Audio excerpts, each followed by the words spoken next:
el libro de Levítico.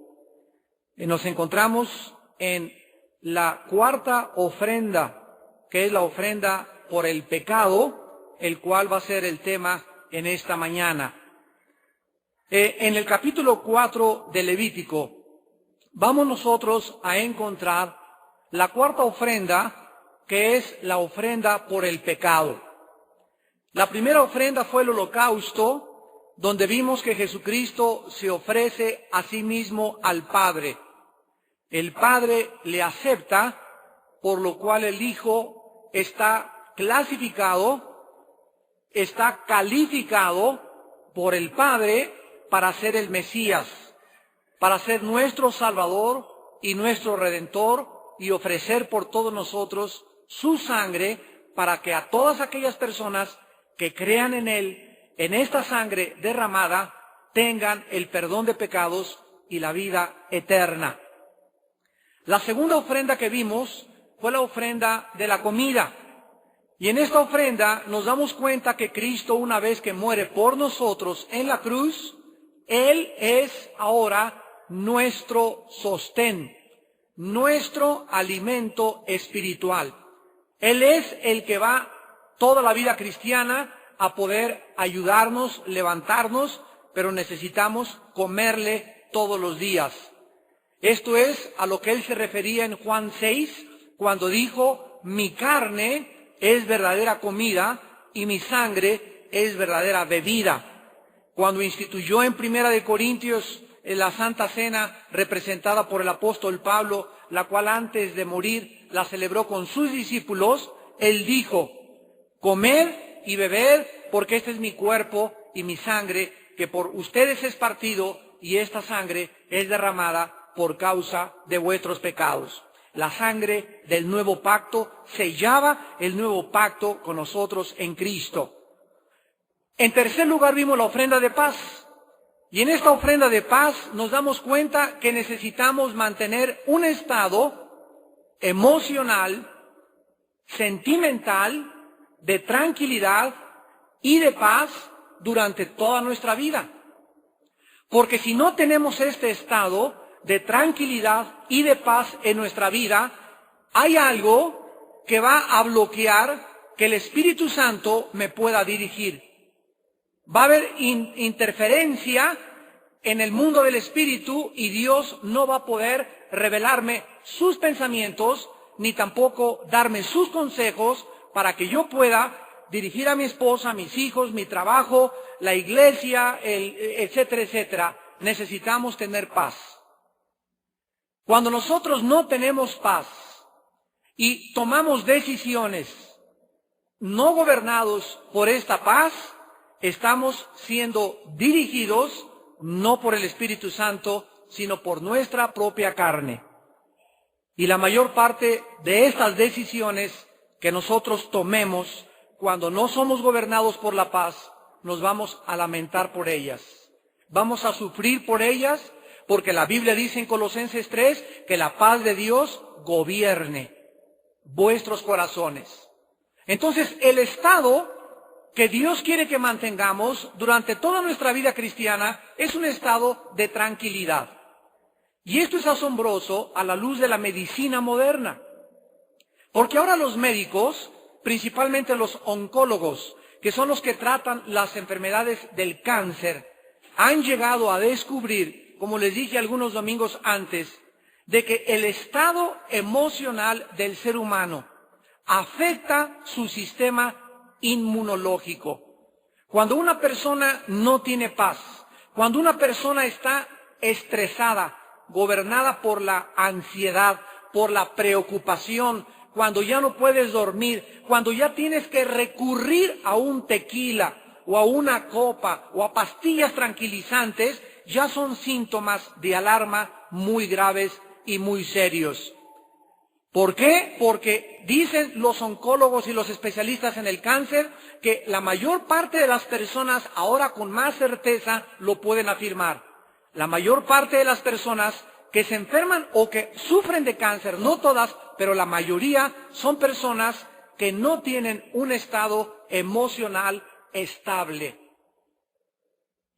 Si a eso le agregamos que nunca comes frutas ni verduras, eres un paciente o estás predispuesto o eres un candidato para algún día tener cáncer.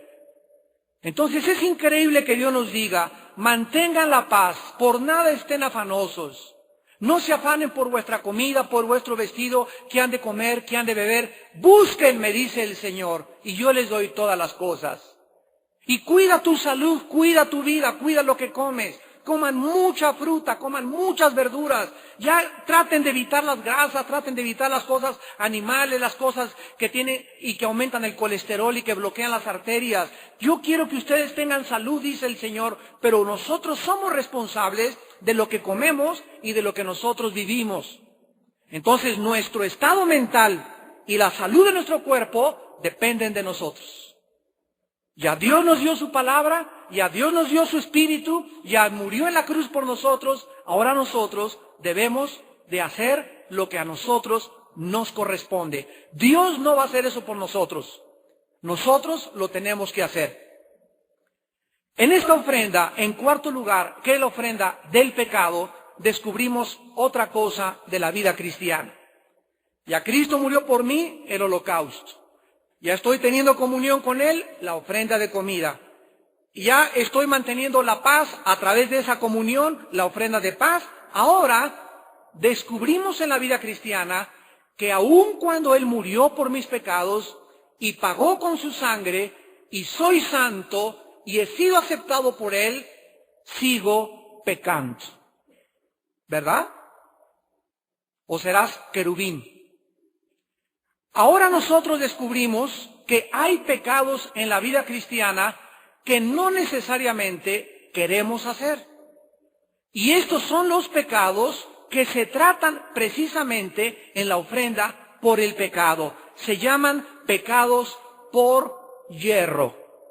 Dice Levítico 4, del 1 al 2, habló Jehová a Moisés diciendo, habla a los hijos de Israel y diles, cuando alguna persona pecare por yerro.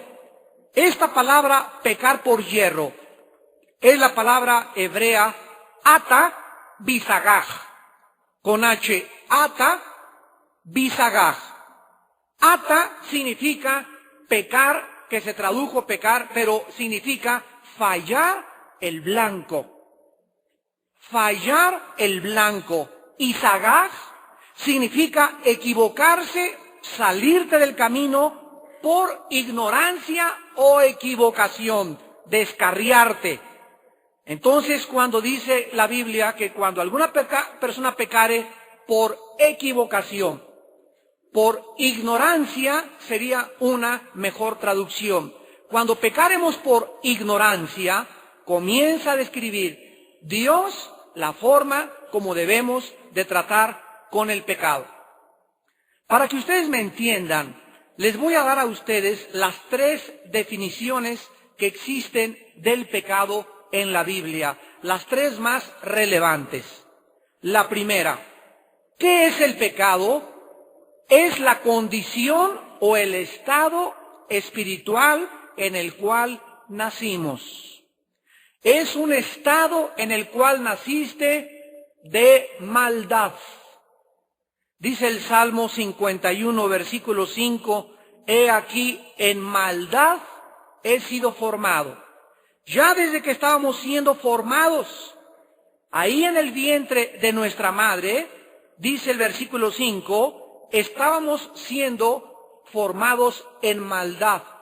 Porque desde el momento en que nuestra madre, después del estado embrionario, pasamos a ser un feto, en el vientre de nuestra madre, comienza entonces la sangre a circular y a ser transmitida por la madre al feto. Y como la sangre viene y es la que tiene el pecado, nos damos cuenta que ahí es donde comenzamos nosotros por herencia. El pecado es una herencia que hemos recibido en la cual nacemos todos con esta maldad. Y en pecado, dice el rey David, me concibió mi madre. Cuando nacimos, nacimos en pecado. ¿Cómo puede la experiencia comprobar esto?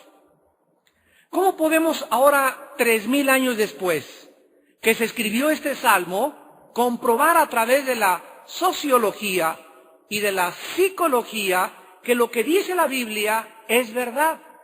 Bueno, simplemente observemos a un niño de 2 años, de 1 año y medio de edad.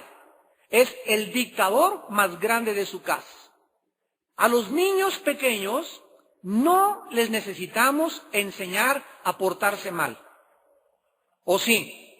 No, ¿verdad? Les enseñamos lo contrario, a que se porten bien, porque para ellos portarse mal es natural. Sus berridos, sus berrinches, sus caprichos, sus demandas, y quiero esto, y se tiran, todo eso forma parte de la naturaleza humana, lo cual comprueba el diagnóstico de Dios. Les tenemos que enseñar a luchar con los berrinches, tenemos que romperle su espíritu de voluntad, tenemos que luchar contra su rebelión, que desde niños la traemos todos, y tenemos que enseñarles a los niños a respetar y a darse cuenta que no se pueden salir con la suya. Porque niño consentido, dice Proverbios, avergonzará a sus padres. Entonces el pecado, en primer lugar, es un estado en el cual nacimos. Y hemos visto que los diferentes filósofos del mundo le han llamado de diferentes formas. William Shakespeare le llamaba el defecto trágico. Sigmund Freud dijo que es el medio ambiente. Carlos Marx dijo que era la lucha de clases. Y así le han puesto a esta maldad que todos los seres humanos manifestamos, la han bautizado con diferentes nombres. La Biblia le llama pecado. En segundo lugar, el pecado es la desobediencia a la voluntad o a los mandamientos de Dios. La primera carta de Juan, capítulo 3, versículo 4, nos lo describe claramente. Primera de Juan 3, 4. Todo aquel que comete pecado infringe también la ley, pues el pecado es infracción de la ley. En segundo lugar, el pecado es rebelión. El pecado es ir en contra de la ley. Eso es pecado. Y en tercer lugar, dice Romanos capítulo 14, versículo 23, que todo lo que no proviene de fe es pecado. En tercer lugar, el pecado es falta de confianza a Dios. Todo lo que no hagamos confiando en Dios es pecado. Ahora, cuando nosotros observamos estas 3 definiciones del pecado, concluimos que existen pecados de omisión, cuando una persona no hace lo que se le manda, o también esto es rebelión. En segundo lugar, hay pecados de comisión, que es los que vamos a tratar en esta mañana, cuando una persona no hace deliberadamente lo que hace o lo que sabe que Dios le manda. Cuando hace algo por ignorancia, por ejemplo, tú eres cristiano y tienes 3 o 4 años en Cristo y celebraste Halloween. Y en ese momento lo hiciste porque, o sea, nadie te dijo, nadie te dio un folleto, tú creías que estaba bien, o fuiste la madrina de ramos de tu cuñada, o hiciste alguna cosa en la que tú no estabas consciente. Solo Dios sabe si sabías o no sabías. Pero si lo hiciste o si yo lo hago y no estamos conscientes, de todas maneras es pecado. Porque vamos a descubrir que, aunque no conozcamos la ley, no nos justifica la ignorancia de cumplirla. Pasa una patrulla de policías y ve a un indito haciéndose chis ahí en la calle. ¿Sabe qué? Señor Tizoc, va para arriba. Pero señor, yo va para arriba. Pero yo no sabía, y lo llevan a la delegación. Y se enfrenta don Tizoc con el juez, quien le dice, usted violó por faltas a la moral usted no puede hacer sus necesidades en la calle, va para adentro. Señor, pero yo no sabía. Ahí el juez, al darse cuenta que es un indígena y que realmente no estaba enterado que hay un reglamento en la ciudad, que no puede hacer eso en la calle, el juez entonces no aplica la ley. Le dice al indito, bueno, quiero decirle que está usted amonestado. La próxima vez, entonces sí le damos para adentro. Entonces el juez no aplica la ley, el juez aplica la misericordia. Para que vayan entendiendo qué es la misericordia de Dios. Entonces, el hecho de que una persona no sepa que celebrar Halloween era pecado o hacer esto era pecado, no quiere decir que no seas culpable delante de Dios, sino que Dios no te castiga por misericordia, pero Dios te lo va a hacer saber y te va a perdonar y te va a decir en la próxima predicación, el próximo mes, que lo que hiciste no era agradable a sus ojos.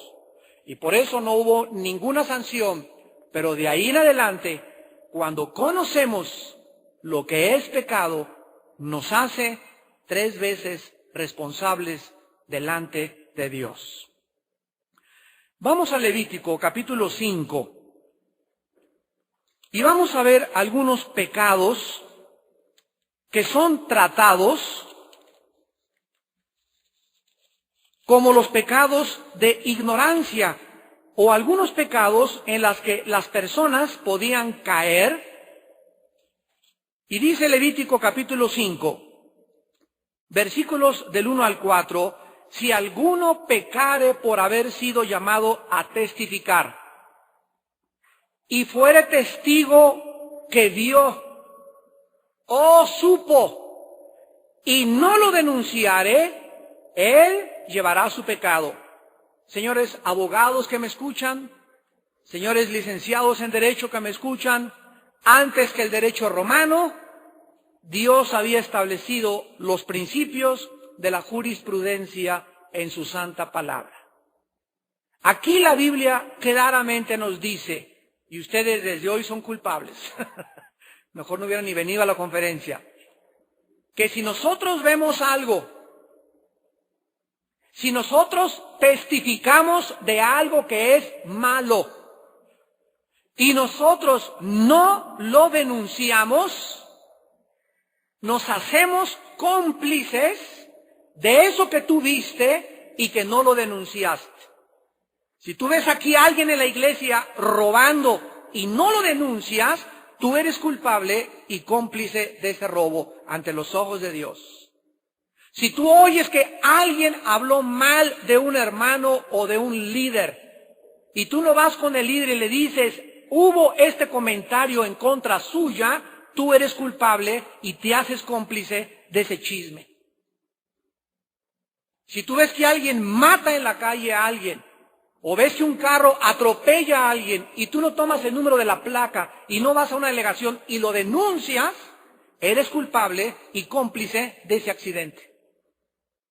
Tenemos la obligación moral delante de Dios de denunciar. Denunciar las cosas que nosotros oímos o vemos y que sabemos que no le agradan a Dios. Si tú ves que alguien abusa de una muchacha, hija de una familia de la iglesia, o que el novio se está propasando en caricias, el barbaján ese con esa muchachita, y tú no vas con los padres de esa muchacha y la acusas y le dices a los papás, el novio que tiene su hija, quiero decirle que es un barbaján y le estaba haciendo esto a su hijita, te haces cómplice de fornicación y de inmundicia delante de Dios. Y esto no es ser chismoso, porque esto es algo que Dios premia. Es nuestra obligación moral denunciar el pecado. En segundo lugar, dice el versículo 2, cuando la persona hubiere tocado cualquier cosa inmunda, sea cadáver de bestia inmunda, o cadáver de animal inmundo, o cadáver de reptil inmundo, bien que no lo supiere, será inmundo y habrá delinquido. Vemos pues que en primer lugar, no estar del lado de la verdad y de la justicia cuando sabemos la verdad es pecado. Esto es una cuestión tan grave e importante que puede llevar a veredictos en los tribunales equivocados en una corte de justicia, resultando en la ejecución de un inocente. También puede este pecado llevar al crimen, a la violencia, al abuso y a otros pecados en las calles, cuando en los tribunales, en las delegaciones, se acusa a una persona y el juez sabe que es inocente y que las pruebas no son suficientes para condenarlo, pero por la presión política o por la presión económica, él dicta sentencia y castigan a una persona que es inocente. Dios es el vengador. Hay de esas personas que cometen este tipo de injusticias. Y en segundo lugar, estamos viendo lo que se llama la contaminación religiosa. Tocar cadáveres inmundos. En el Nuevo Testamento encontramos la contraparte en Efesios capítulo 5. Efesios capítulo 5. ¿Qué significa eso de no tocar cadáveres, ni de animales, ni de personas en el Antiguo Testamento? Nos está hablando de contaminación religiosa. Dice Efesios 5, versículo 6 en adelante. Nadie los engañe con palabras vanas, porque por estas cosas viene la ira de Dios sobre los hijos de desobediencia. No seáis pues partícipes con ellos, porque en otro tiempo erais tinieblas, mas ahora sois luz en el Señor. Andad como hijos de luz. Versículo 10, comprobando lo que es agradable al Señor, y no participéis en las obras infructuosas de las tinieblas, sino más bien reprendedlas, porque vergonzoso es aún hablar de lo que ellos hacen en secreto. Cuando nosotros entramos a la casa del compadre y el compadre está viendo una película pornográfica y tú te quedas ahí con la babota de fuera, no, pues no es mi casa, es mi compadre. Pues aunque no sea tu casa, ni no sea tampoco tu televisor, ni no sea tu película, dice la Biblia que debemos de reprender las tinieblas. Compadre, esto que estás haciendo te va a envenenar. Discúlpame cuando acabes de ver tu película Regreso. Entras ahora en Navidad a la casa de tu cuñado y tus abuelas y están brindando. Que Dios los bendiga, tráigame a mí agua de horchata. Ay, pero que no sé qué es una cosa, que yo no puedo participar de algo que no es agradable a mi Dios. Cuando nosotros nos contaminamos por participar de la gente, los muertos, dice la Biblia, son la gente que no tiene a Cristo. La gente a nuestro alrededor está viva físicamente, pero son muertos ante Dios espiritualmente. Lo encontramos también en 2 Corintios 14, 6, 2 Corintios 6, 14 y 15. No se unan en yugo desigual con los incrédulos. Hasta ahorita no sabías que era pecado que tuvieras a tu mejor amiga una incrédula. No me malentiendan. No significa que no vayas a hablar con nadie que no sea cristiano. Nos tendríamos que salir del mundo, irnos a un convento. Pero sí significa que tus mejores amigos no sean personas paganas. O sea, está bien que vayas con el amigo y que lo trates y negocios y por acá y por allá y ya, pero de eso a que andes con esa muchacha todos los días, o sea, tu mejor amiga y con la que vayas al cine, con el que vayas al cine y es un filisteo y es un pagano, no es agradable a Dios. ¿Por qué? Porque te contamina. Nos contaminamos. Cuando Jesucristo se metió a las cantinas, cuando Jesucristo se sentó a comer con los pecadores, cuando Jesucristo abrazó a la prostituta y a los borrachos, no fue para decirle, pásame la pacha. No fue para decirle, ¿en dónde trabajas? A la prostituta, sino que se juntó con los pecadores para hablarles de su amor y de su arrepentimiento. Entonces, si tú te juntas con un incrédulo, es para ir a tomar café con él y hablarle del amor de Dios y salvar su alma, no para oír todo lo que él te dice que te está contaminando y todos sus rollos que te está contando tu amiga y los cuentos de tu amigo, porque tarde o temprano vas a acabar haciendo lo que él hace. Vas a seguir a tu amiga en esos pasos porque las malas amistades corrompen las buenas costumbres. Dios te lo advierte hoy. Y tú puedes decir, no lo sabía. Estos son los pecados, regresamos, que estamos tratando en Levítico capítulo 4. No lo sabías, ahora ya lo sabes.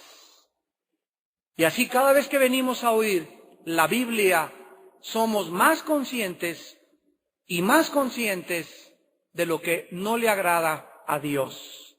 La Biblia es como un espejo que nos muestra nuestra obscuridad.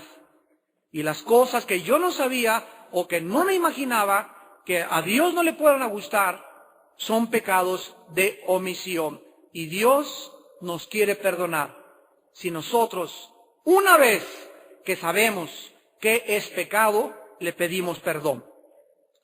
Ahora, veamos nosotros a continuación de qué forma existía y de qué forma se relataba el perdón. Levítico 4, del 5 al 7. Esto es tremendo. Vean ustedes el procedimiento en símbolos. Levítico 4, versículo 5 al 7. El sacerdote ungido tomará de la sangre del becerro y la traerá al tabernáculo. El tabernáculo era una casita dividida en dos. Eran dos cuartos. El lugar santo y el lugar santísimo. Y todo el patio se llamaba el atrio. El tabernáculo era realmente los dos cuartitos, el lugar santo y el lugar santísimo. El tabernáculo en el altar que estaba al principio de la entrada, tomaba la sangre y la traía adentro, al tabernáculo. Ahora, versículo 6. El sacerdote mojaba su dedo en esa sangre y rociará de aquella sangre 7 veces delante de Jehová hacia el velo del santuario. Ustedes saben lo que significaba el velo que separaba el lugar santísimo del lugar santo. Yo creo que la mayoría saben lo que significaba el velo. ¿Se acuerdan ustedes que cuando muere Cristo se rompe a la mitad el velo del templo? ¿Qué representaba el velo?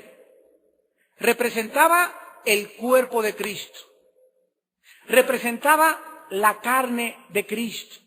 O sea, pongan atención, aquí está el lugar santísimo, aquí está el lugar santo, divididos por un velo, el cuerpo de Cristo.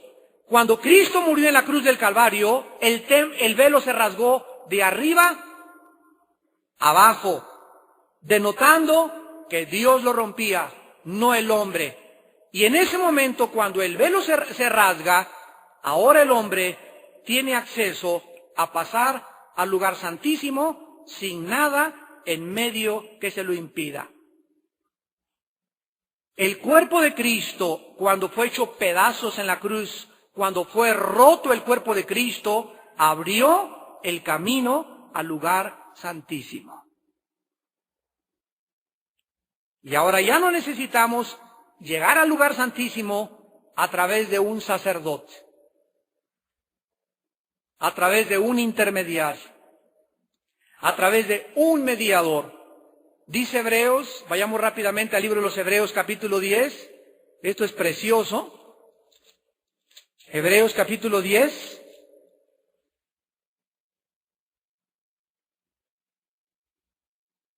Versículo 19.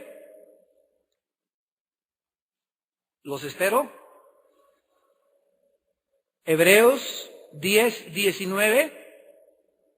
Así que, hermanos, teniendo libertad, ahora somos libres. ¿Para qué cosa? Para entrar en el lugar santísimo por la sangre de Jesucristo. Por el camino nuevo y vivo que Él nos abrió a través de ¿qué? Ahí está el velo. Cuando el sacerdote del Antiguo Testamento salpicaba la sangre hacia el velo, estaba simbolizando que ese cuerpo que el velo representaba tenía que ser manchado de sangre para que Dios lo pudiera aceptar. Solo Dios pudo inspirar la Biblia.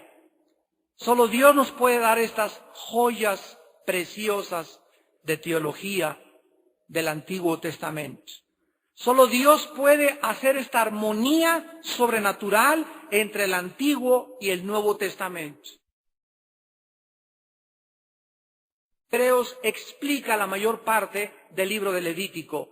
El Levítico del Nuevo Testamento es el libro de los Hebreos. Ahora regresamos al Levítico y veamos qué era el siguiente paso del sacerdote. Una vez que rociaba 7 veces el velo, implicando que el cuerpo de Cristo iba a ser manchado por la sangre, dice el versículo 7, entonces el sacerdote pondrá de esa sangre sobre los cuernos del altar del incienso aromático que está en el tabernáculo de reunión delante de Jehová. El altar de incienso simboliza las oraciones de los cristianos, subiendo al cielo como un dulce aroma de incienso a Dios. El simbolismo es muy claro. Las oraciones del sacerdote en pecado eran rechazadas. Dios no lo escuchaba hasta que la sangre fuera puesta en el altar de incienso. Cuando tú pecas, y cuando yo peco, Dios no puede oír mi oración. Salmo 66, 18. Dios no escucha la oración que no ha sido limpiada con la sangre. Tú ya pecaste, yo pequé, ya soy salvo. Pero esta ofrenda en el capítulo 4 de pecado nos muestra que si nosotros ya siendo perdonados de los pecados pasados en la cruz del Calvario, cuando recibimos a Cristo, si yo quiero continuar teniendo una relación con Dios, debo recordar que Él me perdonó por la sangre de Cristo y los pecados que sigo cometiendo, esa sangre está tan fresca como hace 2000 años y tiene que volver a ser aplicada en mi vida para que yo pueda seguir teniendo comunión con Él. Entonces, si tú has pecado, veamos en el Nuevo Testamento, en 1 de Juan capítulo 1, ¿qué necesitamos hacer? En el Antiguo Testamento el sacerdote salpicaba el altar de incienso, diciendo, las oraciones ahora están limpias. Pueden subir a Dios. Dice 1 de Juan capítulo 1, versículo 8 al 10. 1 de Juan 1, del 8 al 10. Si decimos que no tenemos pecado, nos engañamos a nosotros mismos y la verdad no está en nosotros. Miren ustedes qué delicado, qué sensible es el Espíritu Santo en cuanto a nuestra conciencia. Nunca en la noche, antes de acostarte, te acuestes como si no hubieras hecho nada en el día, durmiéndote inmediatamente, sin antes haberte hincado o haber buscado a Dios. Ya acabaron las noticias, ya acabó Hechos del 13, ya acabó el canal 2, te hincas junto a tu cama, 15, 20 minutos, Padre Santo, delante de tu Espíritu Santo, muéstrame en este día mis pecados. Porque si tú te acuestas y ya llevas 4 o 5 días que te acuestas y ni le has dicho nada, o sea, le estás diciendo a Dios, yo no he pecado. Y sabes una cosa, ahí comienza, dice, el autoengaño. Si decimos que no hemos pecado, nos engañamos a nosotros mismos. Y no necesitas decir no he pecado, con tu actitud de acostarte de hace 3, 4, 5 días, una semana, y sin haberle dicho a Dios, Padre, examíname, mira Padre, esa mujer que vi, la vi con ojos de adulterio antier, me llevé un lápiz que no era mío, en la iglesia me llevé un clip, una cosita que me encontré me la llevé y no la devolví a la persona indicada, vi algo de lo cual fui testigo y no lo he confesado. Todas las cosas que tú le digas a Dios, que te eche luz en tu corazón, el Espíritu Santo para eso está, para convencernos de pecado. ¿Qué pasa cuando un cristiano no hace esto? Bueno, ya tiene un mes engañado, ya tiene 2 meses y se cree la blanca palomita, porque él siempre dice es que yo no soy tan malo como ese sí es borracho, eso es pecadotecino, pero yo no. Y después de que comienza el engaño, el siguiente paso es la dureza del corazón. Nuestro corazón, sin que nos demos cuenta, se comienza a endurecer imperceptiblemente. Y el tercer paso después del endurecimiento es la insensibilidad a la voz de Dios. Vienes a la iglesia y te duermes. Vienes a la iglesia y no entra ninguna palabra de estas a tu vida. Vienes a la iglesia como un religioso, porque tienes que venir, porque tienes que traer a la familia, pero no vienes sensible a la voz del Espíritu Santo, porque estás endurecido, porque tienes mucho tiempo que no le dices a Dios, versículo 9 de 1 de Juan 1, confesar nuestros pecados. Si los confesamos, si se lo decimos a Él y se lo contamos hoy en la noche y todos los días hago de mi vida un hábito para que el próximo milenio no me vaya a la cama sin decirle a Dios, oh Dios, tengo que tener, a lo mejor pequé de palabra, la actitud con mi esposa no te agradó, la forma como le dije a mi hijo lo que le tenía que decir no te agradó, debí haber sido más estricto con él o menos estricto con él, en fin, hay tantas áreas en nuestras vidas que necesitamos mejorar. Padre Santo, el domingo a las 9:30 no estaba en mi lugar. Es pecado no estar en su lugar a las 9:30. ¿Por qué? Porque no es agradable a Dios que hagas esperar a todos 4 minutos mientras tú buscas un asiento por tu irresponsabilidad de estar buscando con quién platicas porque no tienes un reloj, ni te has organizado, ni has disciplinado tu vida porque no has desarrollado un carácter cristiano. Esto no le agrada a Dios. Pero es una cosita de nada. ¿Qué nada ni qué nada? Es importantísimo la puntualidad, es importantísimo la responsabilidad. Llegar tarde a tu trabajo no le agrada a Dios. Llegar tarde a todas tus citas no le agrada a Dios. Esos pecados necesitan ser sacados de tu vida y confesárselos a Dios. Y sabes que dice la Biblia que Dios es 2 cosas. Número 1, es fiel. La palabra fiel significa digno de confianza.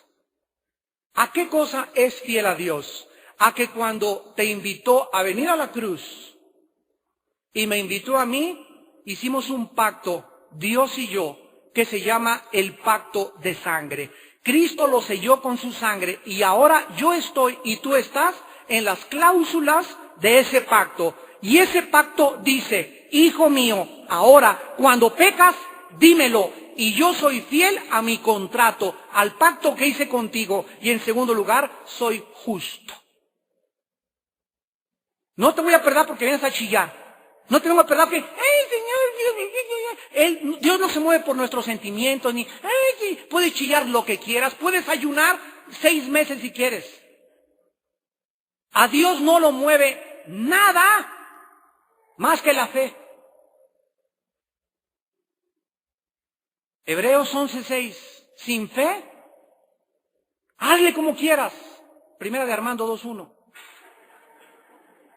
Así le agregaría, sin fe, hazle como quieras. Sin fe es imposible agradar a Dios.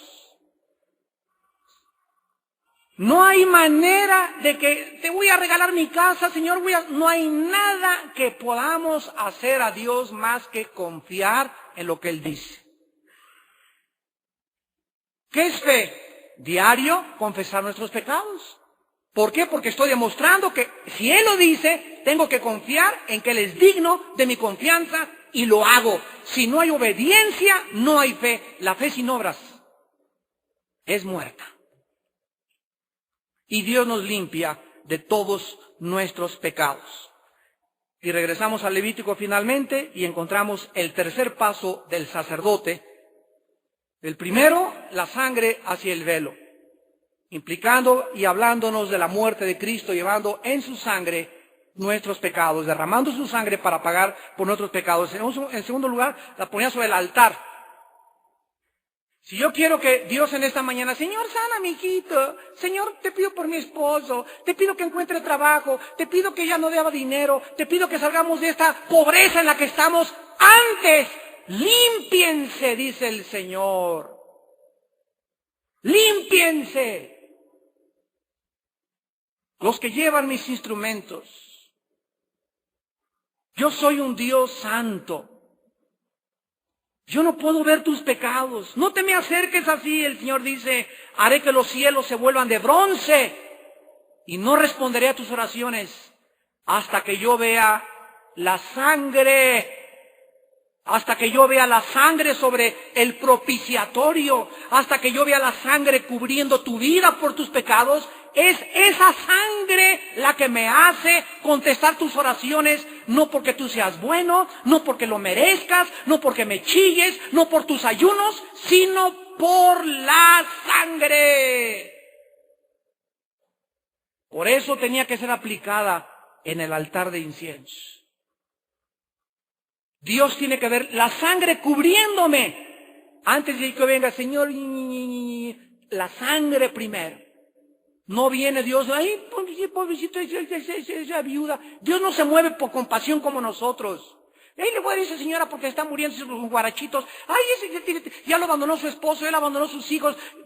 Tengo misericordia de esa persona. Dios no se mueve por nada de lo que nos mueve a nosotros. Él no es como nosotros. Sus pensamientos no son igual a los nosotros. Él se mueve cuando ve la sangre de su hijo. Tenemos ya que comenzar a pensar como piensa Dios. Olvidémonos de cómo pensamos nosotros. Y finalmente dice el versículo 7, y el sacerdote en tercer lugar y último, pondrá de esa sangre sobre los cuernos del altar del incienso, que ya lo vimos, que está en el tabernáculo, y echará el resto de la sangre del becerro, ¿a dónde? Tenemos en tercer lugar el altar. Vamos a ver primero el velo, después la sangre sobre el altar de incienso, y después sobre el pie, o sea, en el piso del altar del holocausto, que está a la puerta del tabernáculo de reunión. Y tomará del becerro para la expiación toda su grasa, la que cubre, etcétera, etcétera, y venía el sacrificio. En tercer y último lugar, el sacerdote, después de echar la sangre sobre el velo, la sangre sobre el altar, tomaba entonces esa sangre que le quedaba y se regresaba al altar de la entrada, que era donde se encontraba el altar de los sacrificios, y ahí echaba la sangre al pie. Cuando Jesús estaba en la cruz colgado, la cruz era el altar. La palabra altar significa en el hebreo lugar del sacrificio. Y cuando Jesús estaba colgado en la cruz del Calvario, su sangre cayó hacia ¿dónde? ¿Hacia dónde? Exacta.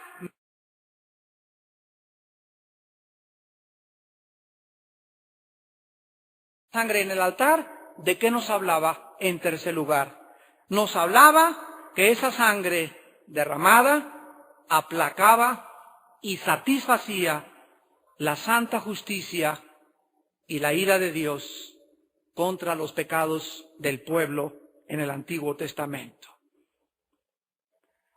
Cuando yo vengo ya cristiano a Cristo y le digo, Padre, te pido, ya te confesé mis pecados, Padre, ya he hecho lo malo, y sígueme mostrando, Señor, las áreas de mi vida que me faltan mejorar, Dios entonces me ve porque esa sangre me cubre otra vez de una forma misteriosa y mística y espiritual. Dios ve la sangre de su Hijo porque al confesar mis pecados, la sangre de Cristo es la que me vuelve a limpiar otra vez, y entonces esa sangre, habiendo hecho la completa satisfacción para pagar mis pecados, no necesito irme a la villa, no necesito cortarme el pelo, no necesito acostarme en una cama de piedra, no necesito amarrarme nopales, no necesito dejar de comer 3 meses, es la sangre suficiente. Es la sangre suficiente para limpiarme de toda maldad. Estos pecados que tú tal vez este año has cometido, ya no los puedes tener en tu vida. Necesitas, al entrar al milenio, que vamos a entrar este año, en primer lugar, limpiarte de todo rencor y amargura contra cualquier persona. Si tú entras al nuevo milenio que vamos a entrar y dejas pasar otro año con ese rencor que tienes ya durante muchos meses o años en tu vida, yo no sé contra quién, pero tú no puedes seguir con ese rencor porque te va a envenenar. Te va a hacer mucho daño mentalmente, físicamente y espiritualmente. Tienes que perdonar. Y si no puedes perdonar, para eso vino el Espíritu Santo, el cual es un espíritu de poder, dominio propio y de amor. No es un espíritu de cobardía. No puedes tú, pero todo lo puedo en Cristo que me fortalece. Nosotros somos incapaces, dijo Pablo, ¿quién es competente para estas cosas? No es que seamos competentes para nosotros mismos, sino que nuestra competencia, nuestra habilidad, todo aquello que sale de nosotros hacia los demás, no viene de mí, viene de mi contacto con Dios, de mi comunión con Dios, de mi paz que tengo con Dios. Tienes que perdonar todas las cosas que has visto y no has denunciado. Tienes que perdonar las amistades que tú tienes que te están llevando por otros caminos. Y si no las cortas a tiempo, te vas a arrepentir. Ese muchacho te va a hacer sufrir. Esa muchacha te va a hacer sufrir. Y si tú eres sensible y somos sinceros, ¿sabes una cosa? Dios te quita a esas amistades. Padre, si esta muchacha no es la que tú quieres para mi vida, llévatela, Señor. Que la atropelle en la ruta 100, no es cierto, ¿verdad? No es para tanto. Pero Dios contesta milagrosamente. Dice Efesios 3:20 que Dios es poderoso para hacer todas las cosas mucho más abundantemente de lo que le pedimos o entendemos, según el poder que actúa en nosotros. ¿Cuál es este poder? Efesios 3:20. ¿Cuál es este poder? El Espíritu Santo. Entonces, de acuerdo al poder del Espíritu Santo, Dios actúa, dice ese versículo. Pero si el Espíritu Santo dentro de mí está contristado y le he causado dolor y casi lo tengo apagado, como dice Efesios y 1 Tesalonicenses 5, entonces ese poder ya no puedo perdonar, ya no puedo hacer esto, ya no puedo tener victoria sobre el pecado. ¿Por qué? Porque hay pecado. Y no lo he sacado de mí. Y eso no lo va a hacer Dios, lo tengo que hacer yo. Yo soy el que tengo que ponerme de acuerdo con Dios y decirle, he pecado, ten misericordia de mí, Señor. Hasta que no eches fuera eso, no puedes tener poder dentro de ti, porque el poder nos lo da la santidad. Oremos. Señor, te damos gracias por tu palabra, por la Biblia tan maravillosa que nos has dejado, donde nos muestras sobrenaturalmente tu obra, la armonía y la unidad de tu pensamiento desde el Antiguo hasta el Nuevo Testamento. Todo lo comenzaste enseñando a través de símbolos, a través de retratos, a través de tipos y de sombras, para que la gente que no tuviera el Espíritu Santo no entendiera esta simbología espiritual.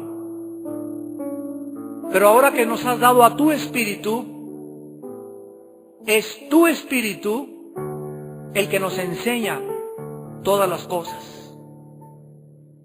Es tu Espíritu el que nos interpreta y el que nos guía a toda la verdad.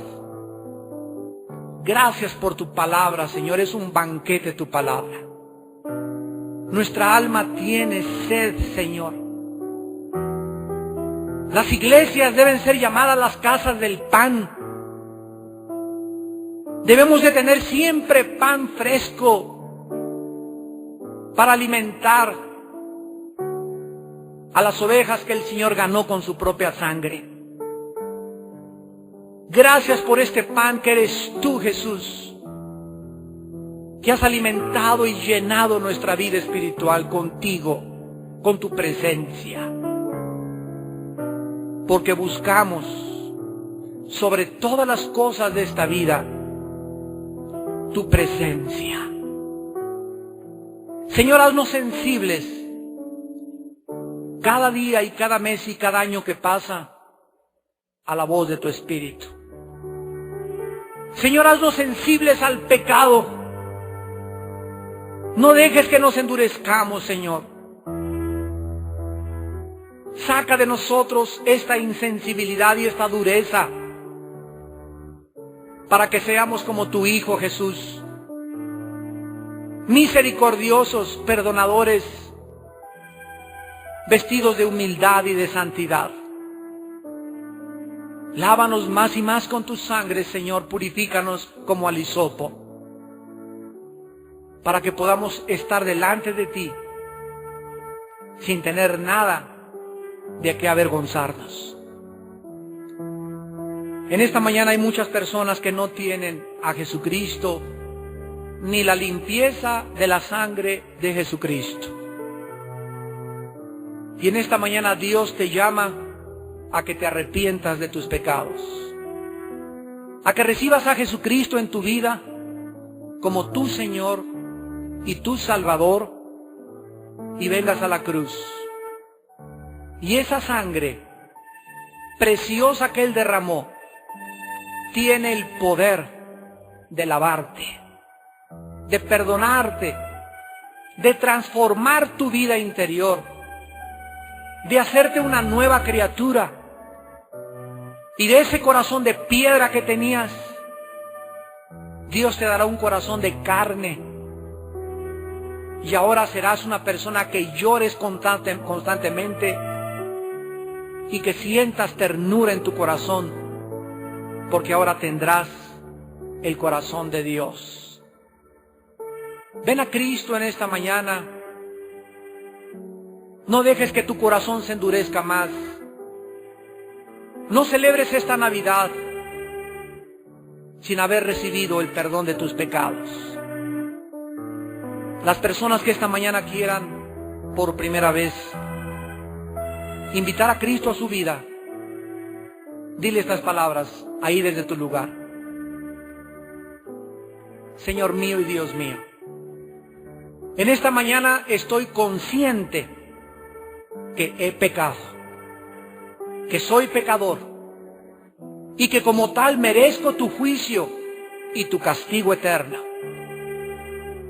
Mas ahora he comprendido que tú pagaste por mí en una cruz, que Cristo fue mi sustituto, y en lugar de castigarme a mí, castigaste a tu Hijo Jesucristo en mi lugar. Te pido, Señor Jesús, que entres a mi corazón en este momento como mi Señor y mi Salvador, porque creo que tú eres el Mesías, creo que tú eres el Salvador de mis pecados, y creo que tu sangre tiene poder de lavarme de todas mis maldades. Entra a mi vida, Señor Jesucristo, te recibo como mi Señor y mi Salvador, y te pido que me fortalezcas y me guíes a una vida nueva, porque te lo pido en tu nombre precioso y por tu sangre derramada en mi lugar.